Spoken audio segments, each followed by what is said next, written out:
बिस्मिल्लाहिर्रहमानिर्रहीम। इमाम अबू साद नेशापुरी शरफुल मुस्तफ़ा में रिवायत करते हैं और बड़ी सनद के साथ रिवायत करते हैं। इमाम नेशापुरी वो इमाम हैं जिन्हें इमाम अस्क़लानी हों, इमाम क़ुस्तलानी हों, इमाम ऐनी हों, क़ाज़ी अय्याज़ हों, इमाम जलालुद्दीन सियूती हों, इमाम क़ुर्तबी हों, वो इमाम अबू साद नेशापुरी को कोट करते हैं बतौर हुज्जत अपनी हदीस में। उन्होंने रिवायत ली इमाम अबुल वलीद अल अज़रती से, उन्होंने आगे फिर सईद बिन सालिम से, उन्होंने उस्मान बिन साउद से, उन्होंने मोहम्मद बिन इसहाक़ से। ये तमाम रिवायत अस्मा और रिजाल की कुतुब में और तबक़ातुल मुहद्दिसीन की कुतुब में इस हदीस की सनद के सिक़ा हैं, हाफिज़ हैं, सदूक़ हैं, मुअतमद हैं। उनकी रिवायत मकबूल है। कसरत के साथ इल्माई जरो तादील में इल्माए हदीस ने उनकी तायीद की है। वो रिवायत करते हैं कि आका सल्लल्लाहु अलैहि वसल्लम की बैसत के 1000 साल पहले यमन के सरजमीन का जो बादशाह था तुब्बा अल अव्वल, तुब्बा एक लक़ब है, टर्म है। ये उन 5 बादशाहों में से एक है जिन्होंने पूरी दुनिया की फतवाहत की। जैसे कैसर रोम की एक टर्म है, किसरा ईरान की टर्म है, सिकंदर आज़म की टर्म है। ये यमन के लुग़त का एक लफ्ज़ है तुब्बा, वहाँ का बादशाह था। और आज से करीब 2441 साल पहले, यानी सैयदना ईसा अलैहिस्सलाम से 421 साल पहले, यमन का बादशाह जो तुब्बा खुमैरी था, वो 1 लाख का लश्कर सवार और 2 लाख पैदल का लश्कर लेकर मक्का मुअज़्ज़मा के करीब पहुंचा। वहाँ रुककर उसने पड़ाव डाला। उसका जाहो जलाल लश्कर देखकर कई मुल्क उसके आगे झुक जाते थे। हालांकि वो जालिम बादशाह नहीं था। उसने जब देखा कि मक्का की ज़मीन से कोई उसकी ताज़ीम के लिए नहीं आया, तो उसने अपने मुशीरों से पूछा कि क्या वजह है कि इस शहर से कोई हमारी ताज़ीम और तौसीर के लिए नहीं आया। उसके मुशीर उससे कहते हैं कि इस शहर के लोगों को हरम शरीफ पर नाज है और यहाँ आपके लश्कर से भी ज़्यादा लोग ज़ियारत के लिए आते हैं और ये हरम शरीफ के मुजाविर हैं। उसने दिल में सोचा कि अगर इतना घमंड है इन लोगों को, तो मैं हरम शरीफ को नाउज़ुबिल्लाह मिस्मार कर दूँगा।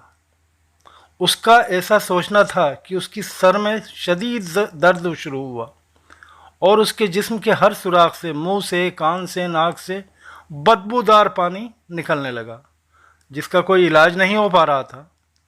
2-3 दिन में उसकी हालत बुरी हो गई। उसके मुशीरों में एक रईसुल उलमा था। उसने कहा कि आपकी बीमारी ज़मीनी है नहीं है, ये कोई वबा है, आपने कुछ गुनाह किया होगा, उससे तौबा करिए। उसने सोचा कि मैंने हरम शरीफ को मिस्मार करने का सोचा था। वो फ़ौरन तौबा करता है, उसकी बीमारी ठीक हो जाती। तब वो खाना काबा में हाजिर होकर तवाफ़ करता है और 7 रेशमी गिलाफ हरम शरीफ को पहनाता है। तब से आज तक ये सिलसिला जारी है और हर साल बैतुल्लाह पर गिलाफ काबा चढ़ाया जाता है। 9 ज़िलहिज को गिलाफ काबा तब्दील किया जाता है और 9 ज़िलहिज को फजर के बाद ये रस्म मुनक़्क़द होती है। सऊदी अरब में गिलाफ काबा की तैयारी का आगाज़ शाह अब्दुल अज़ीज़ के दौर में पहली मरतबा 1927 में हुआ। बाद अज़ा 1970 में मक्का में गिलाफ काबा की जदीद फैक्ट्री बनाई गई। तब से ये शाह अब्दुल अज़ीज़ की फैक्ट्री में तैयार किया जाता है, जहाँ 200 से 250 एक्सपर्ट्स, इंजीनियर्स, कारीगर्स गिलाफ काबा की तैयारी में हिस्सा लेते हैं, जहाँ अलग अलग हिस्से में काम किया जाता है। रेशम का शोबा अलग, धागों का शोबा अलग, सोने चांदी का शोबा अलग।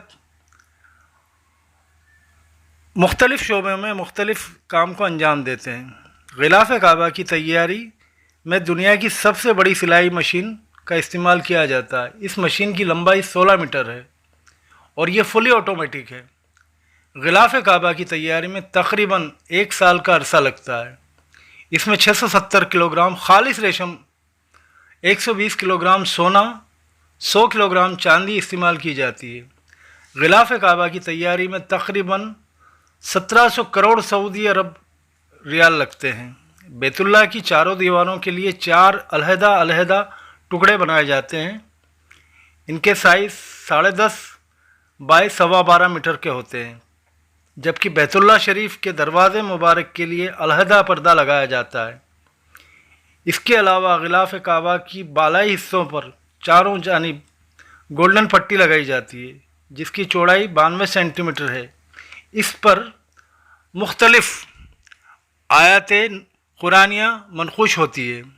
غلاف کعبہ کے 16 دیگر پٹیاں بھی ہوتی ہیں۔ ان کی مجموعی لمبائی 27 میٹر ہے۔ ان پٹیوں میں سے 6 گولڈن پٹی کے نیچے واقع ہوتی ہیں۔ ان پر آیات اور اذکار لکھے جاتے ہیں۔ بڑی ہی مقدس نیت اور ہر فرد باوضو رہ کر کار خیر میں حصہ لیتا ہے۔ طبہ بادشاہ نے حرم شریف سے جانے کے بعد کیا فتوحات کی اور اس کے ذریعے اللہ تعالیٰ نے کتنے مبارک کام لیے، آپ جان کر حیران رہ جائیں گے، چونک جائیں گے اور بے ساختہ کہہ اٹھیں گے سبحان اللہ۔